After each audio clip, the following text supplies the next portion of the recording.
Setelah meninggalkan agama lalu aku coba mencari jawaban-jawaban itu, aku mentok pada satu titik. Satu titik itu apa?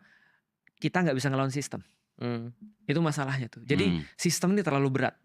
Artinya kalau jadi gini ya contohnya misalnya, aku mau jadi orang jujur. Atau aku mau jadi orang yang membantu orang lebih baik misalnya. Aku mau membantu orang, aku dari dulu senang bantu orang.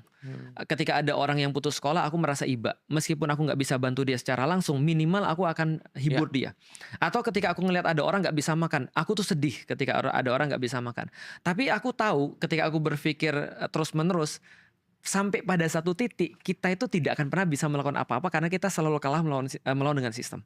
Artinya kalau aku nolong orang satu persatu, sistem menciptakan orang-orang miskin dan orang-orang susah dan orang-orang bodoh secara kemudian masif dan kemudian sistematis dan teratur. Sehingga kita tidak akan bisa menolong semua orang pada akhirnya. Kita nggak akan pernah bisa jadi orang baik atau kita nggak akan bisa pernah menyelesaikan seluruh permasalahan ini. Nah, ketika aku tahu permasalahan itu ada pada sistem, berarti aku harus punya senjata yang sekaliber itu.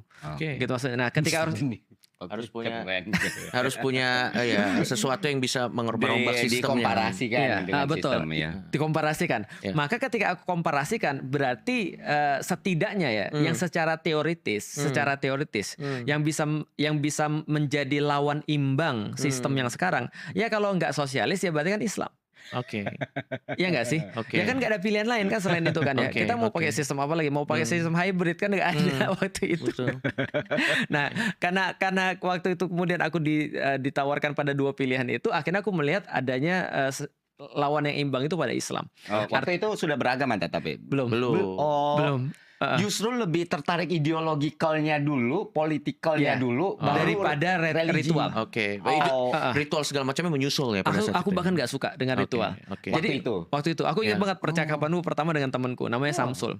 Waktu itu kan tadi balik lagi 2001 ya. 2001 kan 9/11 ya. Waktu itu temanku agak ekstrim dia. Tapi sekarang sudah nggak lagi karena dia udah menikah. Lu udah menikah belum? Belum. Makanya tadi saya tanya, bentar lagi nanti kalau kalau lu udah nikah, lu less ekstrim nanti jadinya. Boleh. Ini temanku kan Samsul ini kan, aku nggak tahu apa yang di dalam pikirannya dia. Gitu kan ya. Tapi ketika aku datang ke rumah ke kos-kosan dia punya satu tulisan khusus yang dipajang di pintunya. Tahu nggak tulisannya apa? Ini kamar Samsul bin Ladin yang pro Amerika dilarang masuk. Coba bayangin lu. Jadi Samsul bin Ladin. Aduh, jadi bayangin.